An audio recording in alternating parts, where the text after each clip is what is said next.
circle, I'm gonna go ahead and put it back up on the board. Hopefully you can see it, Kirby, so tell me if you can. I hope. Yep. Good. Wonderful. I'm gonna do the cardinal cross. And I'm gonna put, S-O-L-T-I-C-E, solstice. Sol, S-O-L, equals sun, S-U-N, and tis, T-I-C-E, equals steel, S-T-I-L-L. And everybody knows that solstice is the straight up and down line. Everybody knows that this one is called the equator, E-Q-U-A-L, and that's the reason it's called equator is because it means equal. Because the days, this mythology, this astrological mythology, built off the stars, planets, and the movement. The Bible's built on that, okay? It's a shame that Christianity don't know that, but the Bible is built on this whole thing. And if you pay attention, especially if you see Greek Orthodox churches or if you see ancient temples or ancient churches, you'll see that symbol. It's everywhere. That circle with the cross in the middle of it. The sad thing is, we don't know what that symbol is saying. We have lost that kind of wisdom, that kind of knowledge, and that's what we have to gain that. So when you talk about the equator, the equal, what does that mean? Well, one thing it means is balance. It's because it's equal. But the reason it's that way, like for instance here, March the 21st, the days actually equal out 12 hours each day, 12 hours night. Same thing's true over here on September the 21st. The days equal out 12 hours each. So that mythology is built on the day. And that would be each day as it moves throughout the calendar year. When it moves beyond March the 21st, the days get longer and longer and longer until you get to June the 21st. And on June 21st, then that's the longest day, and then the days start getting shorter until you come back to September the 21st, then the days equal out again. So you have these two periods of time in the year, 6 months apart, the time over here in March, 21st, and September the 21st, when the days are equal. But then we have this word solstice, right? Everybody's familiar with that. So your equators and your solstices, right? If you get the cardinal cross, you have to get those names. Solstice. And the word solstice means sun stands still. That's what it means. So the sun doesn't stand still on June the 21st. The sun stands still from December the 21st until the 25th. So it stands still for 3.5 days. Now, if we listen to mythologies, and there are a lot of mythologies and stories about this sun standing still for 3.5 days, and then all of a sudden the sun being born again. In other words, standing still, they're saying that it can't be seen on the northern hemisphere. Can't see it at all for 3.5 days. So it's like the sun died and was buried in the earth. It was buried in the earth for how long? 3.5 days. Or if you go back to the old Hebrew, the earth is Sheol, which is the grave, but it's also translated for hell. So the sun stood still in hell for 3.5 days. That's the solstice. And it's always been there. It's always right in front of us, but many times we just don't know the wisdom behind that cross. There's tremendous wisdom there. So on December the 21st, the 25th, the sun's born again. It raises from the grave.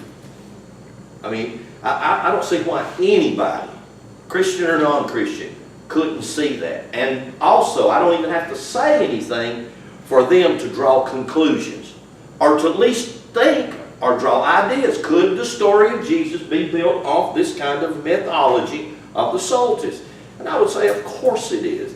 The same thing's true with Easter and Christmas. Those stories. Why do we celebrate December the 25th? Yeah, and you know, there was a large movement within the Christian community a number of years back, and I remember that, and I thought, wow, isn't that something? Because they started putting, you remember years ago when they started doing this? Yes. Y'all remember that? Xmas. And a lot of Christian community got mad because they said, you know what they're trying to take away from us now? Yeah. The birth of Jesus on December the 21st. That's really what it's all about. You remember that? Mm-hmm. That's not what it's really all about. It's really all about the solstice. The sun standing still, or in other words, the sun seemingly being buried or dying. Because it's the only time of the year that the sun is not either moving forward or backward. Days getting longer or shorter. That's just how it works. So that understanding with that mythology, if we could embrace it or think about it, not to try to take away from Jesus or Christmas, whatever you know that you celebrate, or get upset because they put Xmas up there. I remember that lots of folks got mad, Christians protested, and I guess still do, still are. But that's not what it's about. So this story, or this mythology, or this allegory, or this symbol, any name you'd like to give it, is what the Bible's built on. It's built off this. And in this, when you divide it up into its 12 astrological wheels, you have the 12 tribes of Israel. You have the 12 apostles or disciples of Jesus. You have the 12 stones on the breastplate of the high priest. You have the 12 foundation stones in the temple, etc., etc., etc. It's all built off this astrological motif, this idea.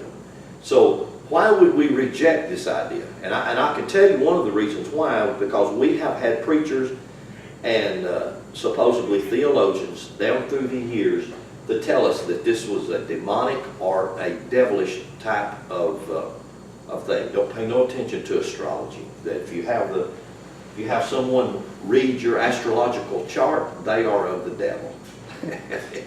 Nothing could be further from the truth. Because I want you to pay attention with me on something that is written. I don't even know if I wrote it down here.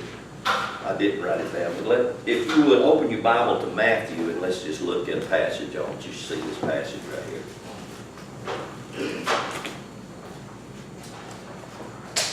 Matthew, just open your Bible to Matthew, let's see, I think it's chapter 16.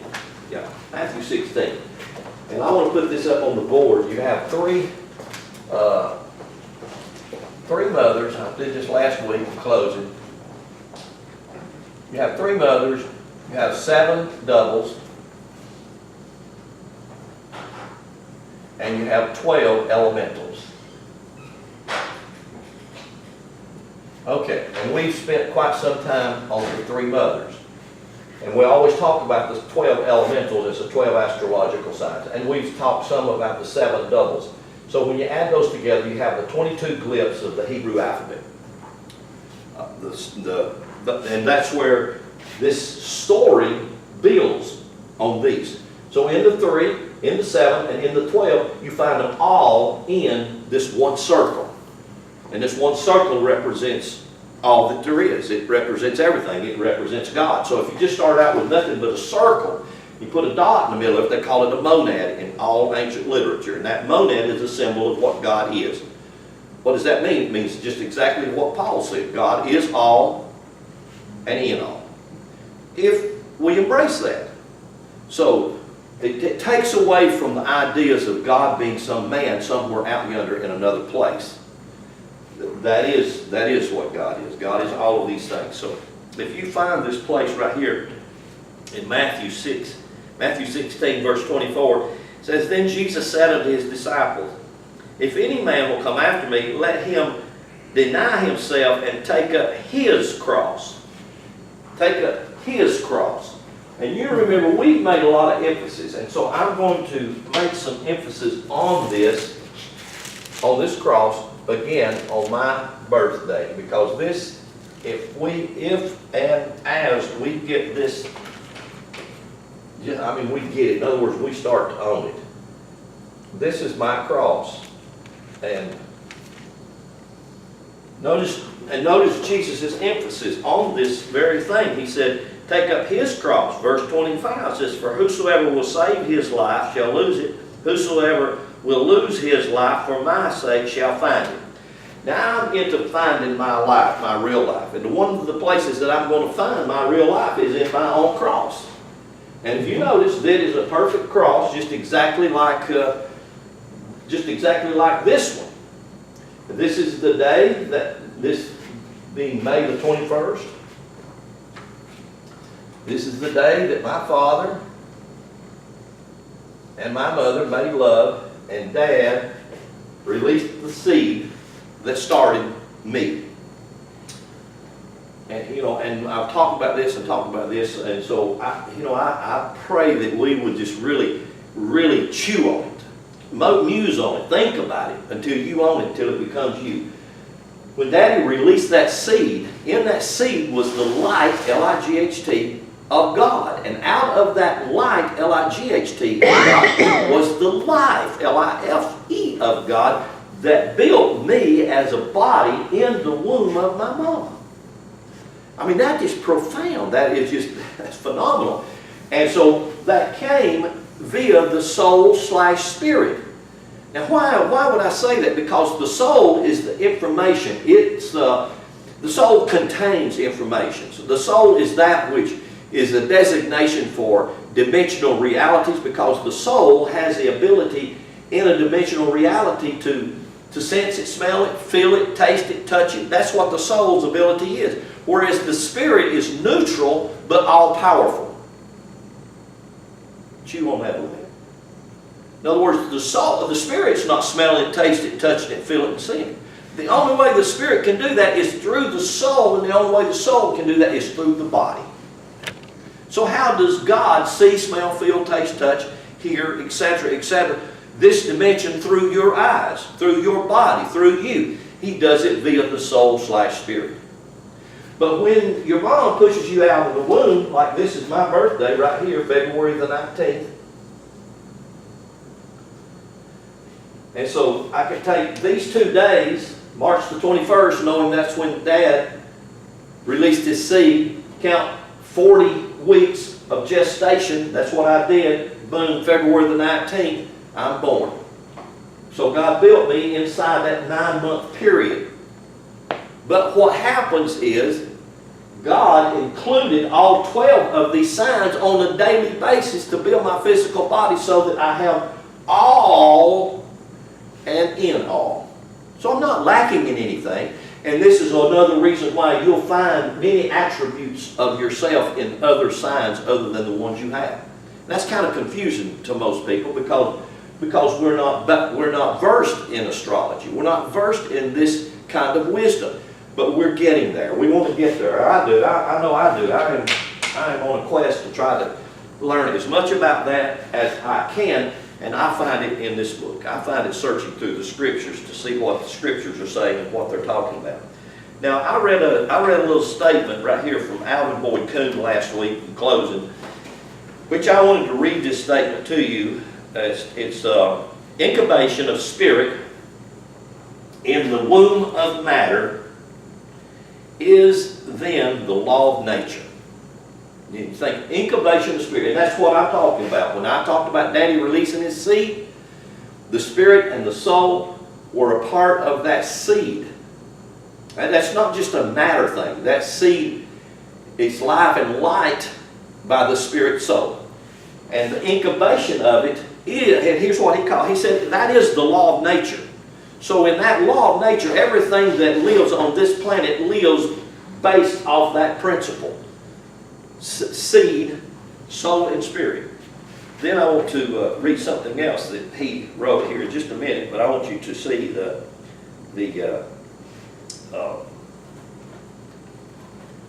note here that I wrote. Just listen to this. I wrote this morning early. It says, we, humanity, especially Western/Roman Christianity.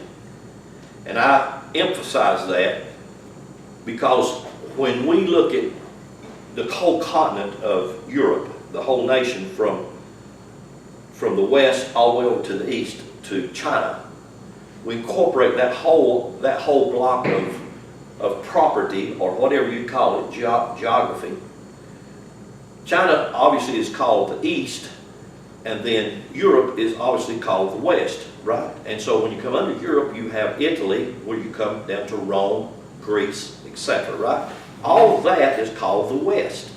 But then when they come across the ocean to America, they included America in the West. So anytime you're reading material that talks about the West, that's what it's talking about. It's talking about anything in Europe, or Italy, or Greece, even down into Africa, over into America. That's considered the West. So when I write something like this, humanity, especially Western/Roman, I'm trying to make an emphasis that Western or American ideology comes out of Europe and Rome. I mean, our thought processes, I don't care if you're a charismatic or a Baptist or a Methodist or a Presbyterian or a what, you're a Protestant. Most of your ideology comes out of Catholicism. And we don't recognize that. We don't know that. And most people don't realize or don't think through the very fact that the Roman Church, i.e. Catholicism, don't want you to read. They don't want you to think. They don't want you to understand all of this stuff in this book. They'll tell you you can't. Well, that was Martin Luther's, really what he was saying. He wasn't really saying we're going to believe different than the Catholic Church. Martin Luther was saying we should have the right to read it for ourselves. And that was one of his major things, you know, that, and it's by grace. It's not by the baptism of the priest that you are saved or made whole. That was one of his major things. But you're right. So when you look at Christianity, other than a few things that they've tweaked under the Protestant movement, it's the same thing as the Catholic Church. And the only problem is the Catholic Church knows this astrological wisdom. They are steeped in it. Some of the leading astrologers in the world are Catholic bishops. And we don't know that we're kept ignorant. If you go over to Rome, if we go to the Vatican, the whole Vatican, the utensils, the garments that they wear, the garments that the bishop, the colors, everything is built on astrology motif. I don't care what it is. If you look at the Pope and his dress and his staff, it's every bit astrological. Why? Because they understand that. And I would say they do understand that the story of Jesus is not different than the story of Hercules. It's the same story with different emphasis. Hercules and his 12 labors are the same as Jesus and his 12 apostles. And if we study that mythology, that Greek mythology, we study that as well as many of the other, quote, Greek gods, we will find similarities in the stories, whether it's being telling the story of Jesus or one of their other gods or characters. But we are so dumbed down. I know what I'm saying. I'm fixing to read what I wrote. I know what I say offends the ear of diehard Christians, you know, and I don't want to offend them. I wish that we could just think. I wish that people could get out of their box and think.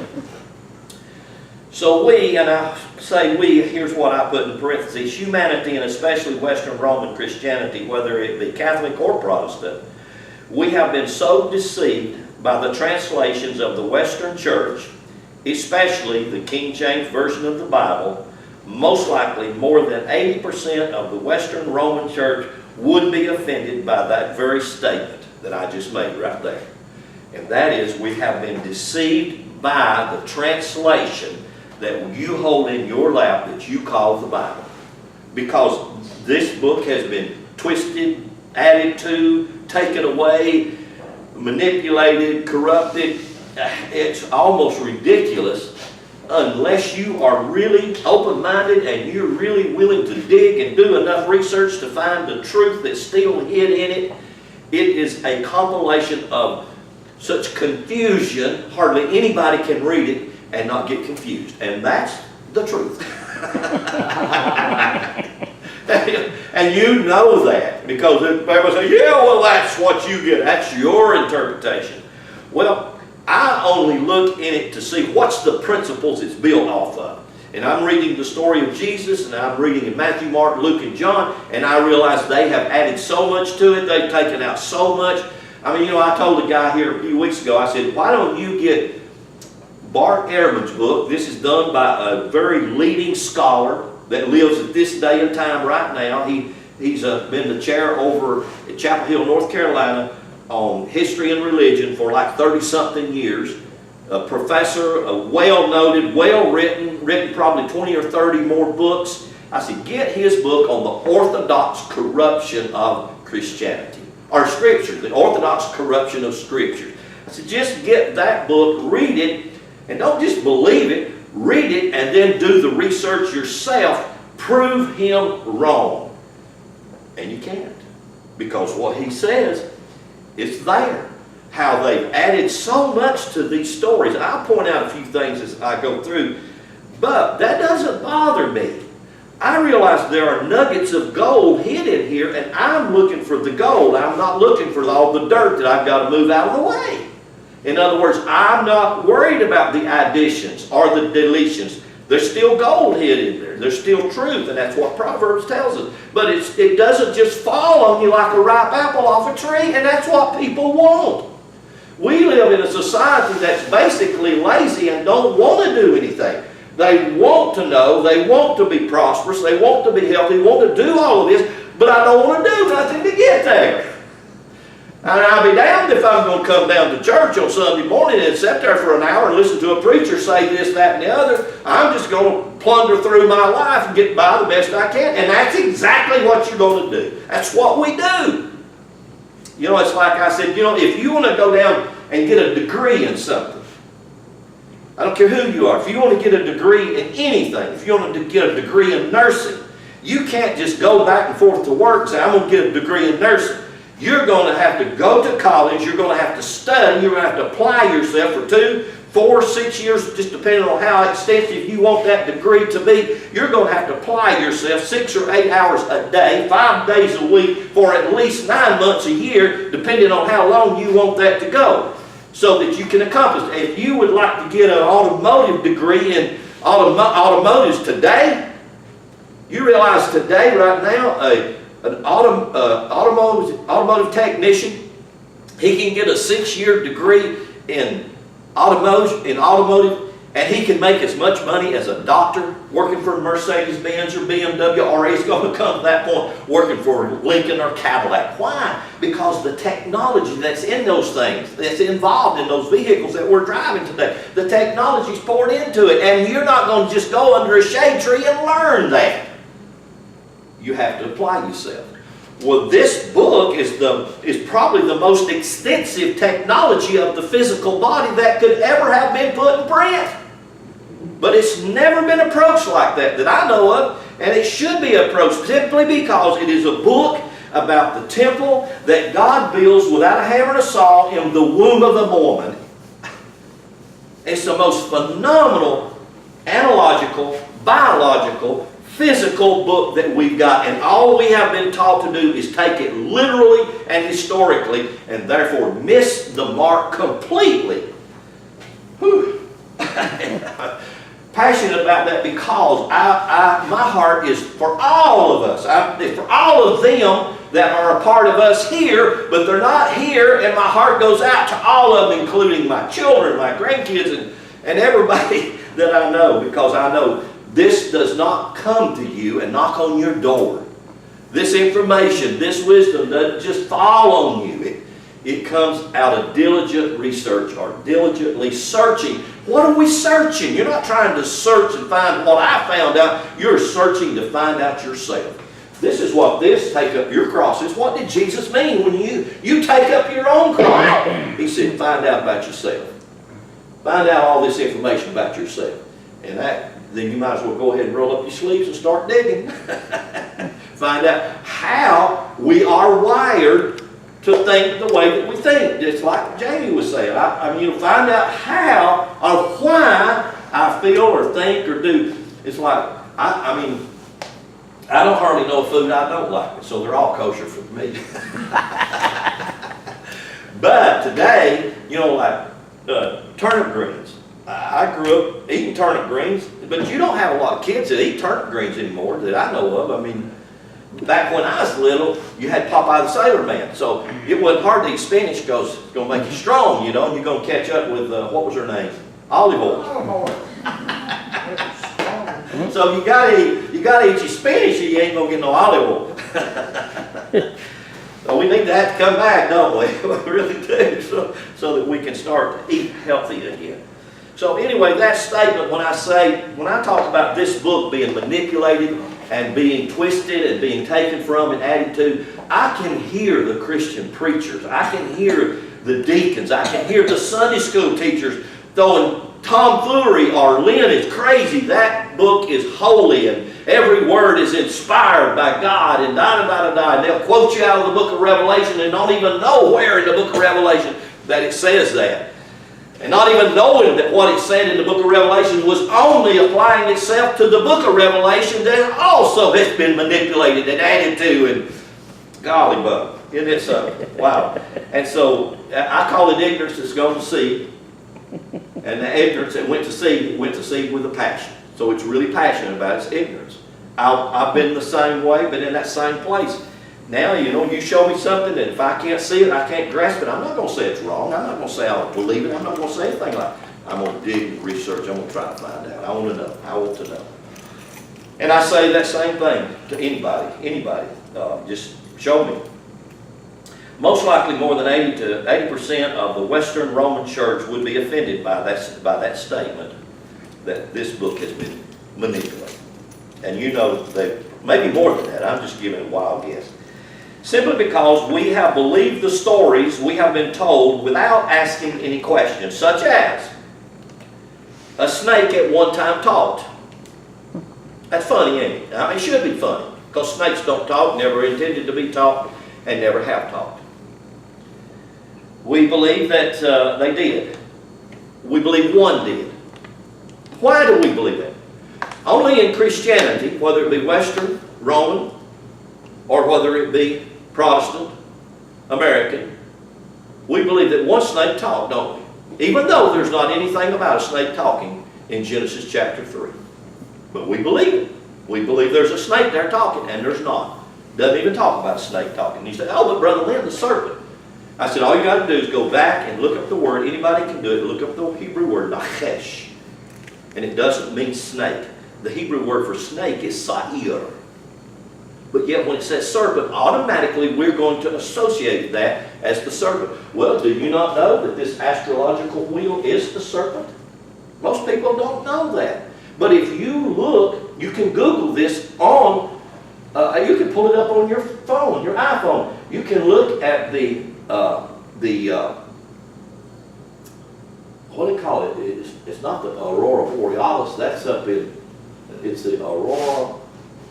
It's the wheel of the galaxy, the Milky Way galaxy. That's what I'm trying to find. If you Google the Milky Way galaxy as a serpent, and you will see this whole star cluster, planets, etc., billions and trillions and quadrillions of them out there, whatever they are, in our galaxy, and you'll see it looks like a serpent. And that's what the mythologies were built off of. They were built on types and shadows, signs, metaphors, numbers. But the sign wasn't the thing it's pointing to. The sign was just the sign to show you the thing it's pointing to. So if you look at the Milky Way galaxy and it looks like a snake, it's not saying that it's a snake. You understand what I'm saying? So a serpent and a dragon was used in all mythologies to talk about that's timeless or divine, or we have another word in English that we've used, eternal. Eternal, that's timeless. Oh, okay. Is that okay? Everybody's good on this so far? Simply because we have believed the stories we have been told without asking questions, such as a snake that talks, and yet now they don't talk. We don't know any time or place where a snake did talk. It's not recorded anywhere. Anywhere. You don't even expect it. But yet you take a little 3 or 4 or 5-year-old kid and you're going to convince him that in Genesis chapter 3, a snake's talking to a woman. Then you're going to take another story. These are stories we're told. The only place a snake talks is in the Bible. That should make you suspicious. That's the only place. A woman ate an apple and cursed the whole human race. That's a common story, isn't it? Only in Christianity. Not a common story anywhere else in the world. It's only in Christianity. Only because, and there is no apple tree in Genesis chapter 3. There's no woman eating an apple tree. And as a matter of fact, the idea that we should eat or partake knowledge should not be strange. But it is strange. It's one of the things that the church tries to keep you from. It's one of the things they don't want you to do. Inform yourself. And that tells you very clearly, Isaiah and Hosea both said, my people perish, or my people are in captivity, or they are in bondage because they lack knowledge.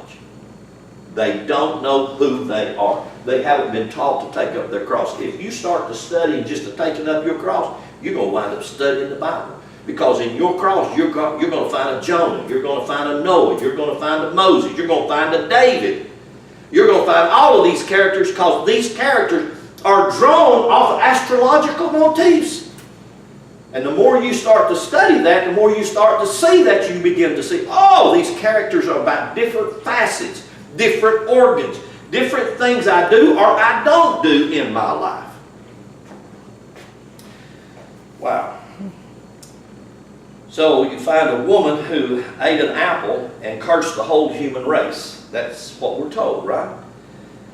We in humanity have had men and women for hundreds, even thousands of years who have researched and studied these and all other stories, tales, allegories, myths, and so forth, only to find out that only to find out what is in these stories and what they are.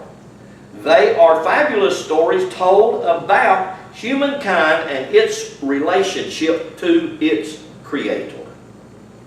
That's what all the stories are about. It doesn't matter. Jesus, I can't say it, I can't stress it enough. Study the 4 Gospels. You won't see Jesus building a church. Study the 4 Gospels, and what you will do is Jesus calling himself your brother, whether you're a man or a woman. You'll find a man that never condemned anybody for doing anything. You'll find a man that loved all of humanity, and as a matter of fact, his best friends were publicans and sinners.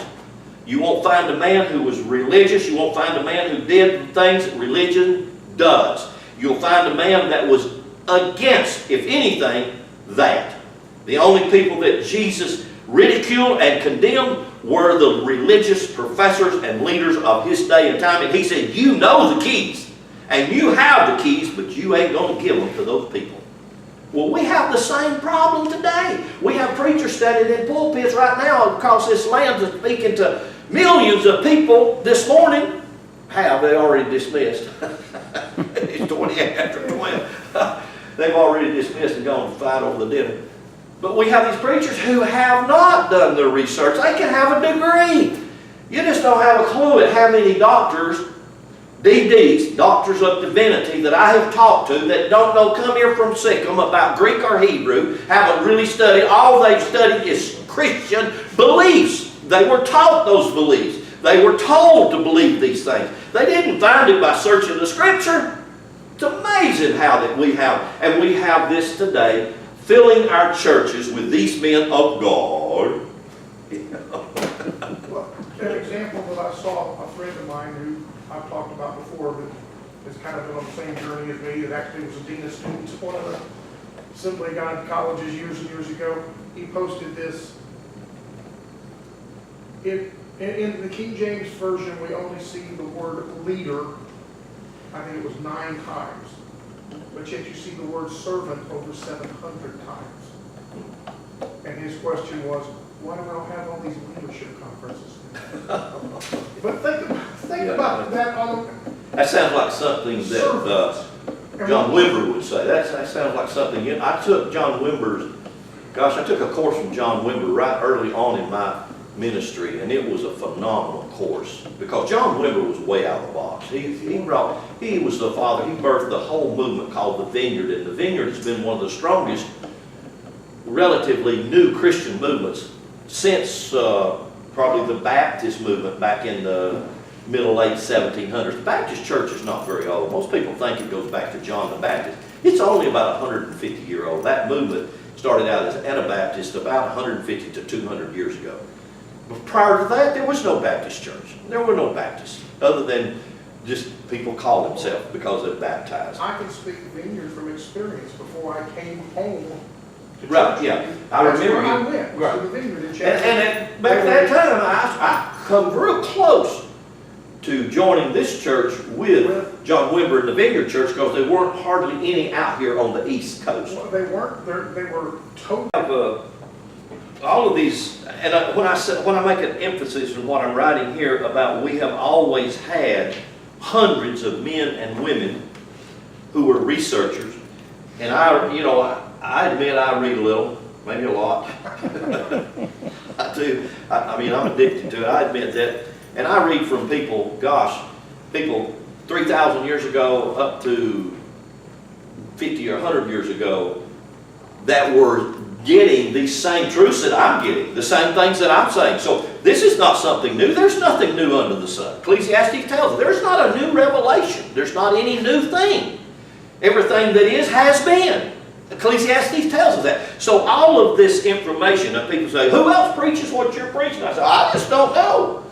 Wish a lot of them were. I said, I don't know, but what I'm preaching is not a new, strange idea or teaching. It's always been, because I extract it from so many people. You know, I have favorites that I read that many times it's hard for other people to read, and I use their books and quote from them a lot. But I'm saying in this statement right here that I'm making that humanity has had all through the years, through the decades, people will say, well, why haven't they said that? Why? They have said that. That's where I get it from. It's reading and praying and studying.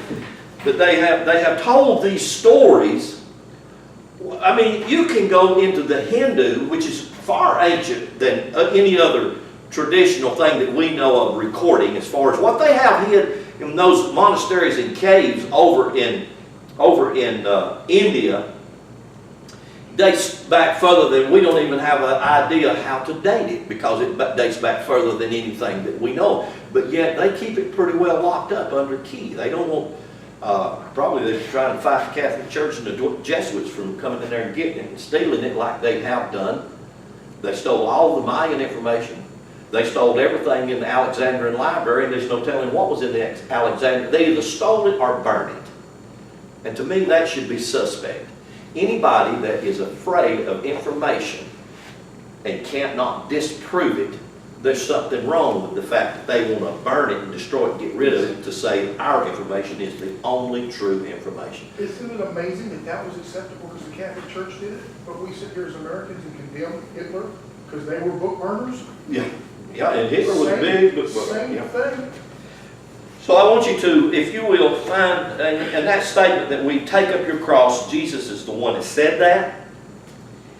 We just didn't know what he said, because we have been told that our cross was our burden. And that's what we were told. It's our sickness. It's our upbringing. It's our alcoholism. It's our you name it. That's your cross. That is not your cross. This is your cross right here. It's the day that your father released his seed, and the exact opposite sign on that pendulum, and the day that you were born, and the exact opposite sign on that pendulum builds your cross in the astrological wheel. So you have to get to know all of that, to know yourself. And when Jesus said, take up your cross, he's telling you to own that. He's saying you need to own this. You need to own who you are. You can't take up your cross and just carry a wooden stick on your back and say, well, this is my burden. I tell you, and not only that, Jesus said, look, take take my yoke. It's easy. It's not weighed down. It's not burdensome. It's not weighing you down. To Why where wouldn't that date be May 19th since you was born on the 19th? it would be right around the 19th to the Roughly. 22nd. It would be within 2 or 3 days. I use that because those are the dates of the change of the signs in astrology. Okay. Because that's what he's saying. You got to know your signs. You know, May the 21st is when the Gemini comes in the sign.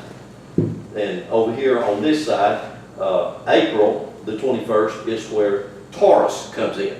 So if I'm going to know this, I would have to know the last part of Taurus and the first part of Gemini, because that I would be imprinted with that. It's sort of like, it's like a brand. You know, when you brand cattle, and you have different farmers and they're putting their own brand on it. Well, this is what God put as a brand on me. And wherever you're born in the wheel, it'll be the same way. When I'm born, the same thing. So this mixture makes up my cross.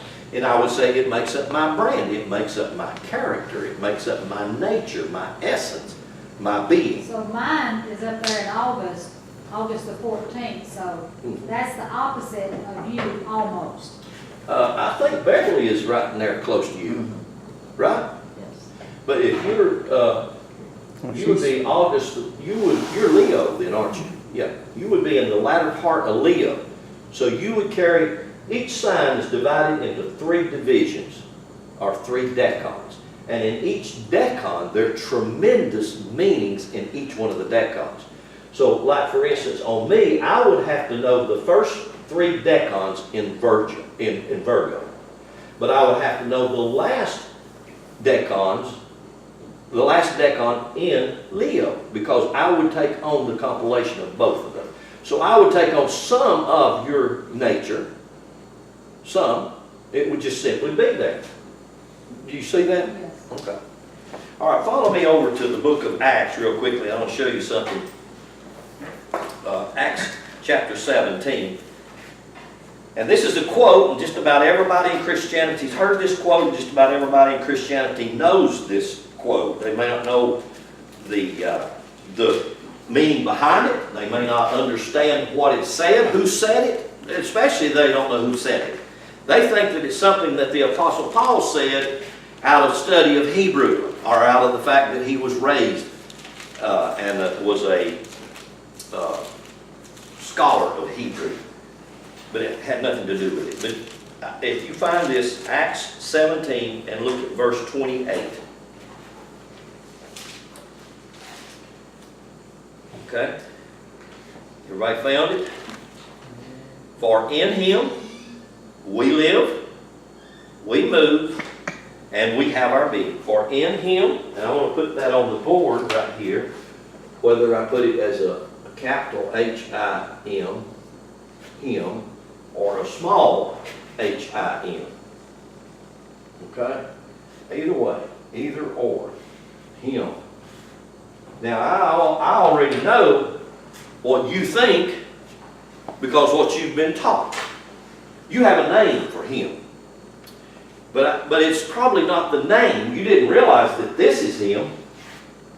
Nobody ever told you that this is him. Whether you want to call him Jesus or you want to call him God. Nobody ever told you that it was the astrological wheel or that it was the Adam Kid Mon or the God-man in the sky. Adam Kid Mon is a Kabbalistic term or name for these right here, this 3, 7, and 12. 7 being the God-man. And all farmers know this astrology. They understand that these signs refer to different functions or facets of the body. They know that Aries, the sign of Aries, is the head. They know that Taurus is the back of the neck and the shoulders. They know that Gemini are the 2 arms, the 2 hands.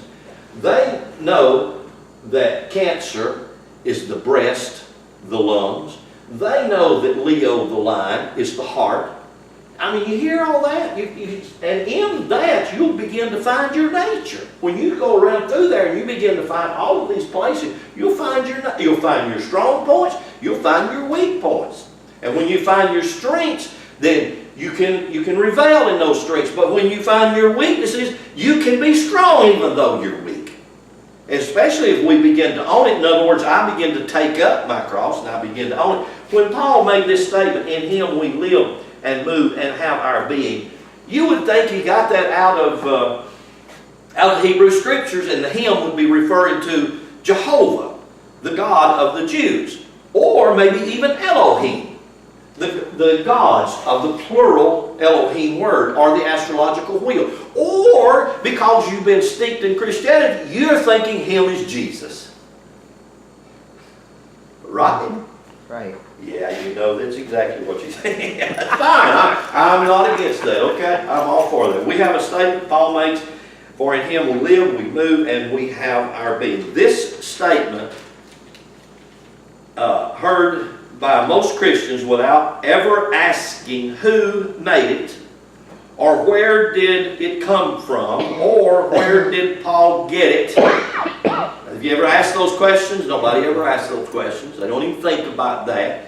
They think, well, Paul is being inspired by God, so God is just taking over Paul's body, and God's got Paul by the right hand because he wrote right-handed, or by the left hand because he wrote left-handed. Whichever hand, God's got him, and God's maneuvering his fingers and said, write it this way, in me, you, in him, you. And that's how we think. We don't even think, really. But that's what we think. God's inspiring him. God's telling him to write that. No! Paul read that.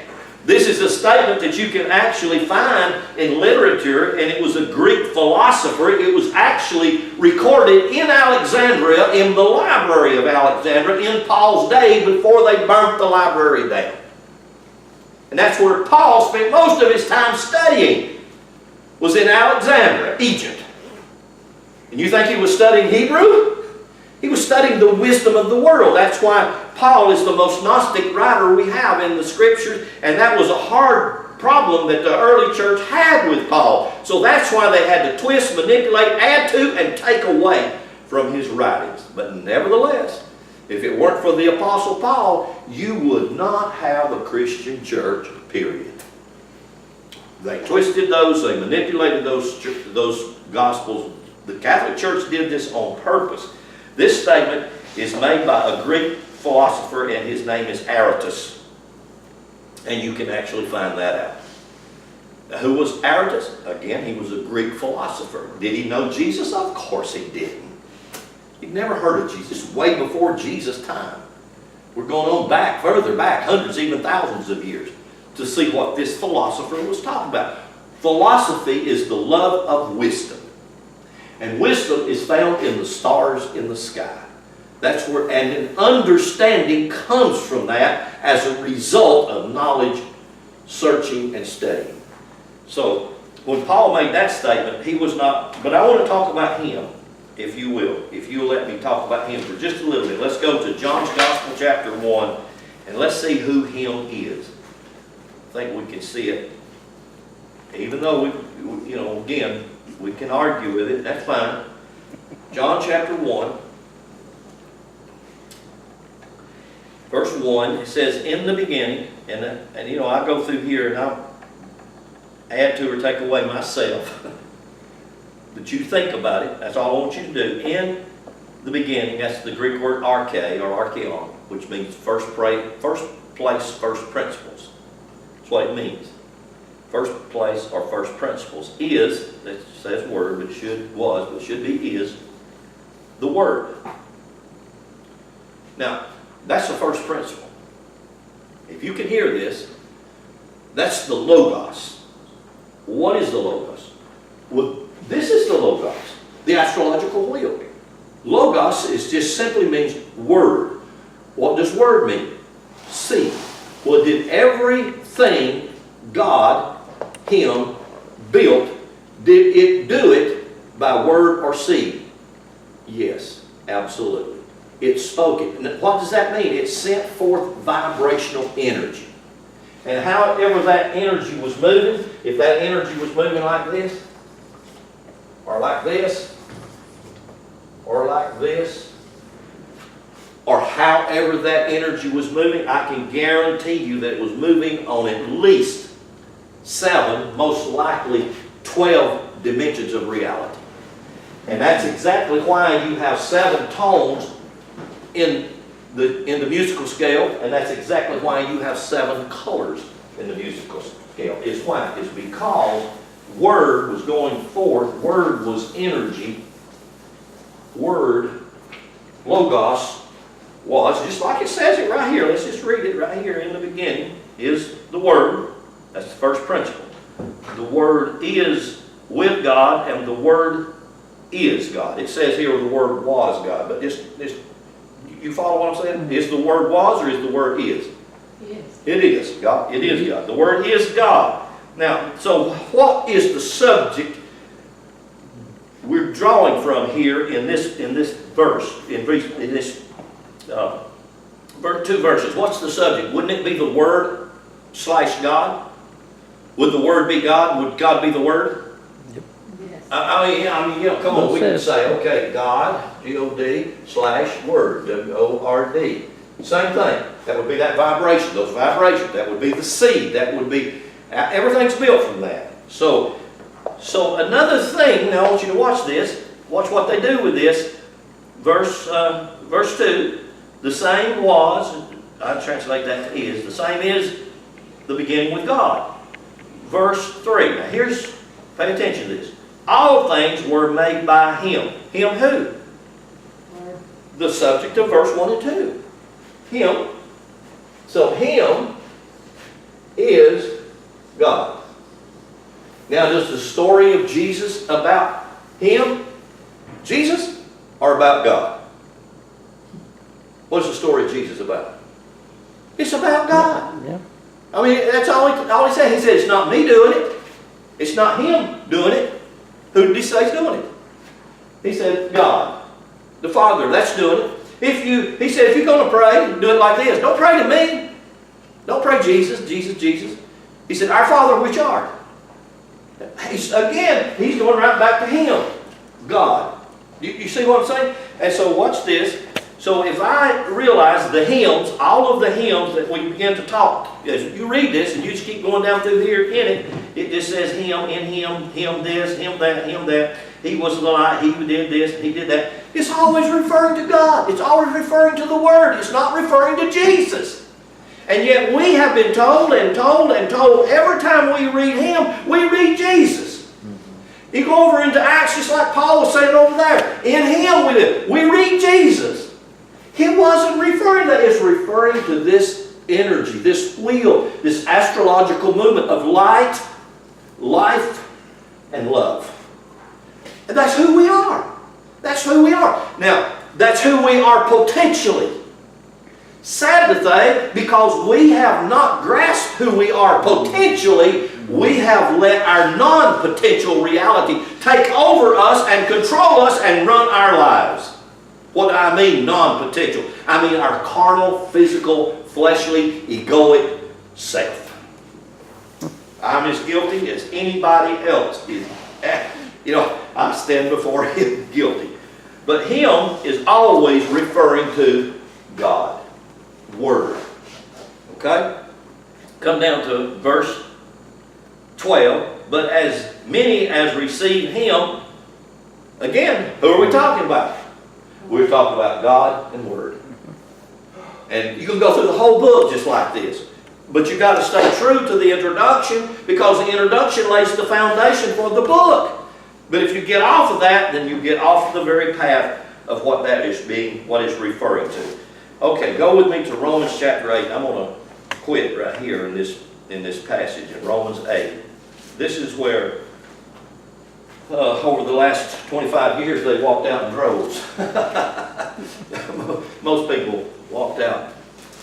They even had a meeting one time. I remember, gosh, we run probably, 150, 200 people. We packed this whole thing out. But we had a huge band, praise and worship team. Phenomenal. All these people phenomenal. And all these people are phenomenal. They're sharp people. One time I had 7 pastors here. I had different pastors, and some of them had degrees. Some of them had gone to college to get their pastoral. But I had Baptist pastors, I had Church of Christ pastors, I had Church of God pastors. I had Assemblies of God pastors. And all were here. They were sat here under this teaching. And many of them even shared. I let them share the pulpit and teach off the basis of the things that I taught. And they taught off those things. And how they could go back. I have one now that was a pastor. He was like a part of the pastoral team here. He's gone into Catholicism. How in the world is that possible? Steve knows them, every one of them. John's a hardcore. I'm telling you, I mean, and a sharp guy. He's a really sharp guy. And one of the nicest people in the world. And it really is. You know, it really is. And as a matter of fact, they left. They walked out with a guy that split the church, split. They got different ideas. They're going to go do different things, and that's fine. You know, if they felt that they had to go do that and build another church, they'd come to me. I said, well, why don't you go ahead and take these people and let's work together, and we'll be a team. You know, we don't have to all be here. We can be there and everywhere. But no, it doesn't work that way, does it? But anyway, this passage of Scripture that we're going to look at right here has split this fellowship several times over the last 30 or so years, 25 or 30 years. And well, it's got to be at least 28, because Rebecca's 27, and you were the one that went to the hospital with me when she was born. yeah, so yeah. Romans chapter 8. Let's just jump in this one word right here, one verse, verse 19. And I think a lot of you are going to associate with this, and you'll see what I'm talking about when I read this passage of Scripture. It says, "For the earnest expectation of the creature waits for." Now, you've all heard this, and I know if I've heard some tremendous preachers preach on this passage of Scripture. And they did tremendous jobs with this passage of Scripture, in my eyes, in my thinking. What is the creation waiting for? And when he's talking about in this verse, what do you think? Is he talking about all of the trees? Is he talking about the birds, the animals, humankind? Is he talking about that? Yes, he's talking about everything. It seems to appear to me in the Greek and in the translation of the English, it seems to be that everything is waiting on something. And what do you think that is? Is it him, in other words, Jesus, to come back and stand up?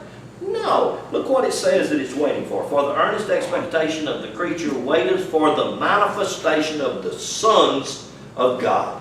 In Greek, you have three different Greek words that are used for sons. But usually, because this book has been dumbed down and has been given male chauvinist concepts and ideas, saying that women has got to walk behind it, women can't pastor, women can clean the toilets, we'll even let them teach in Sunday school. That's amazing to me. They have Baptist church women who can do all of these things. I'm not even sure if they can be Sunday school superintendent. They might be exceptions. I'm not sure. But they can't preach. They can't get in the pulpit, right? Why? Because the word's just exactly like that. So when you see sons, what are you thinking about? You're thinking about the men, the boys. Until the boys stand up and manifest God.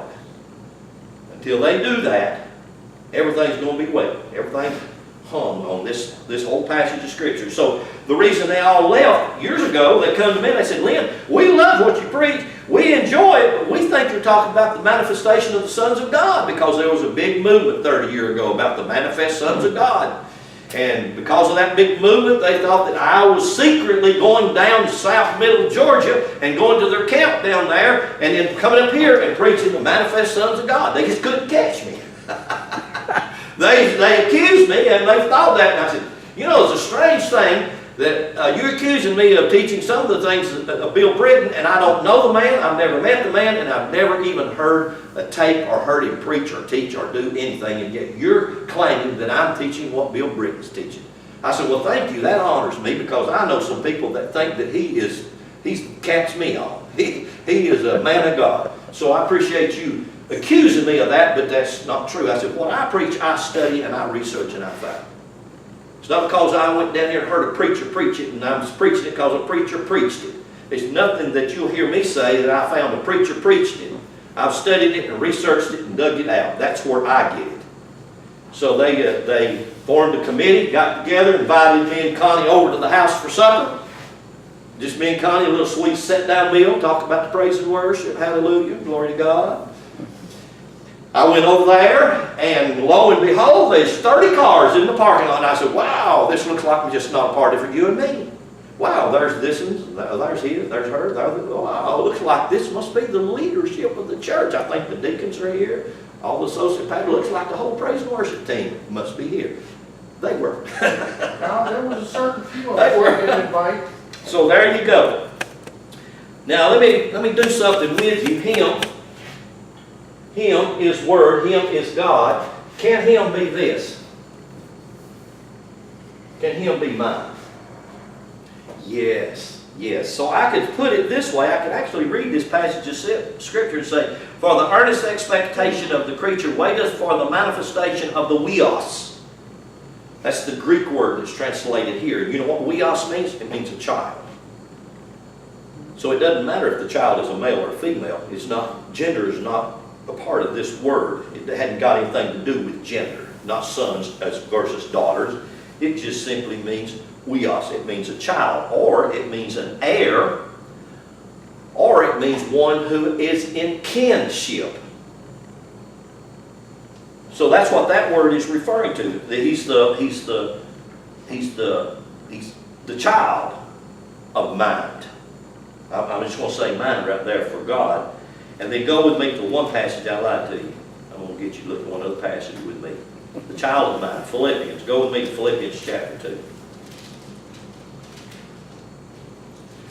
Now I want to read you something real quickly here, because I know I'm way over my time right now. And I want to read you this thing by Alvin Boyd Kuhn. See if I can find it.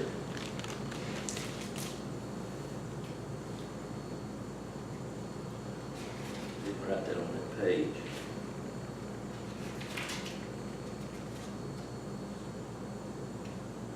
Let me just read you this. Song. This song. I'm close with this in this passage in Philippians. This is a song everyone's familiar with. It's a phenomenal song. We sing it, you know, church, traditional church sing it. It's a good song. Really good song. Let every man and woman, boy and girl, prepare himself. The song goes like this. Joy to the world, the Lord has come. Let earth receive her King. Let every heart prepare him room. Y'all remember that song? Joy to the world. Da, da, da, da, da. You don't want to hear me sing it, do you? And then the last verse of that is, and heaven and nature sing. Phenomenal song. All the verses are that way. Here's what the song says. I'm going to break it down. Let every man, woman, boy, and girl prepare him. Him. Not Jesus. That's how you read it. Look at the whole song. And you'll see him's not Jesus. Him could be Buddha. Allah. I know that's offensive. God, I don't mean it to be. Let every man, woman, boy, and girl prepare him. Not Jesus, not Buddha, not Krishna, not Allah. Not. But him. In other words, God. In other words, the God element. That element of peace. That element of love. That element of life.